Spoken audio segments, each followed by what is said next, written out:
Hello दोस्तों, आज हम एक बहुत दिलचस्प कहानी सुनने जा रहे हैं। एक ऐसे लड़के की जो बहुत सुस्त था लेकिन हकीकत में काफी ज़हीम भी था।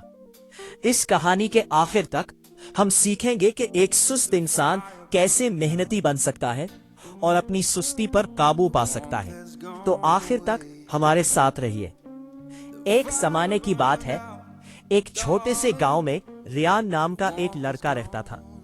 वो अपने वालिदैन के साथ गांव के किनारे एक छोटे से घर में रहता था। रियान बहुत सुस्त था। हर रोज वो अपने वालिद के साथ खेतों में काम करने जाता, लेकिन उसका काम सिर्फ ये था कि वो परिंदों को भगाए जो उनकी चावल की फसल खाने आते थे। ज्यादातर लोग परिंदों को भगाने के लिए डंडे या गलील इस्तेमाल करते थे, लेकिन रियान ज्यादा हरकत करना नहीं चाहता था। उसने खेत के मुख्तलिफ हिस्सों में लकड़ी के खंभे लगा दिए और उन्हें रस्सियों से जोड़ दिया।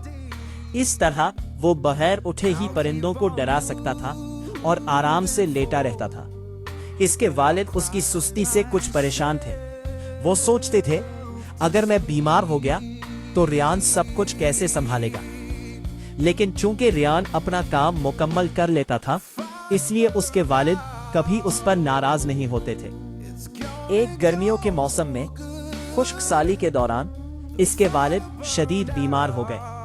अब पूरे खेत की जिम्मेदारी रियान पर आ गई। उसने कोशिश तो की, लेकिन वो सख्त मेहनत का आदी नहीं था। चंद हफ्तों के बाद फसलें सूखने लगी क्योंकि उन्हें मुनासिब पानी नहीं मिल रहा था और रियान अकेला उन्हें बचा नहीं सका। नीचे बैठा खुद को बेकार और मायूस महसूस कर रहा था। उसने सोचा, मैंने पहले कभी मेहनत क्यों नहीं की। अब मेरे खानदान की उम्मीद खत्म हो गई है। अगली सुबह गांव में शोर सुनाई दिया। रियान वहां गया तो देखा एक सिपाही बादशाह के महल में होने वाले एक बड़े मुकाबले का ऐलान कर रहा था। जीतने वाले को सोने से भरा एक संदूक मिलना था। रियान ने सोचा, ये मेरे खानदान को बचा सकता है। उसने फौरन मुकाबले में हिस्सा लेने का फैसला कर लिया। गांव वाले उस पर हंसने लगे। एक सुस्त लड़का इतने ताकतवर लोगों के मुकाबले में कैसे जीत सकता है।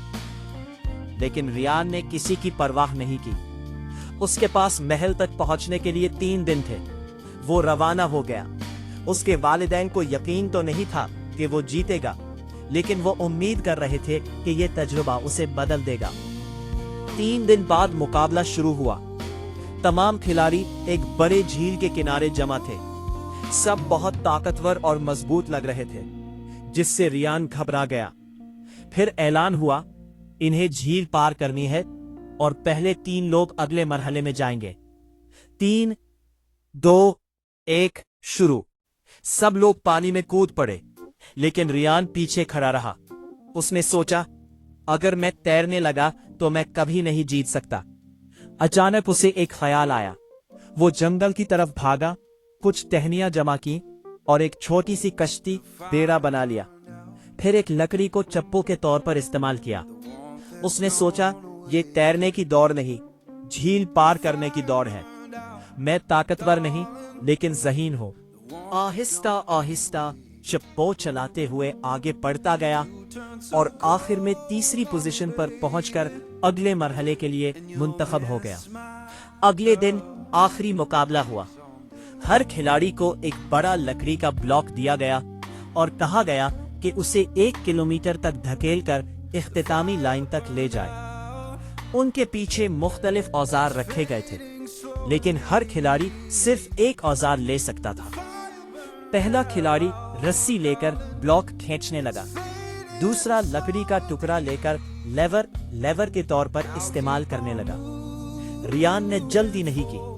वो सोचने लगा, मैं ताकत से नहीं जीत सकता, मुझे अकल इस्तेमाल करनी होगी। कुछ देर सोचने के बाद उसने एक छड़ी उठाई। लोग हैरान रह गए, छड़ी से वो क्या करेगा। लेकिन रियान ने ब्लॉक को धकेलने के बजाय उसे काटना शुरू कर दिया। उसने उसे गोल शक्ल दे दी, जैसे एक गेंद। 1 घंटे बाद ब्लॉक एक गोल लकड़ी की गेंद बन चुका था। अब रियान ने उसे आसानी से घुमाना शुरू कर दिया, जबकि दूसरे लोग اپنے بھاری بلاک کے ساتھ جدوجہد کر رہے تھے۔ آخرکار ریان سب سے پہلے اختتامی لائن پر پہنچ گیا۔ لوگ زور زور سے خوشی منانے لگے۔ ایسا نے نہیں سوچا تھا کہ ایک سست لڑکا جیت جائے گا۔ سبق مورل، یہ کہانی ہمیں سکھاتی ہے کہ سست لوگ بھی ذہین ہو سکتے ہیں، لیکن بڑی کامیابی کے لیے ایک مضبوط وجہ ضروری ہوتی ہے، جیسے ریان کے لیے اس کے خاندان کی محبت۔ اگر آپ کو کبھی سستی محسوس ہو تو ایک مضبوط مقصد تلاش کریں، چاہے وہ آپ کے خواب ہو، آپ کا خاندان، یا خود کو ثابت کرنا۔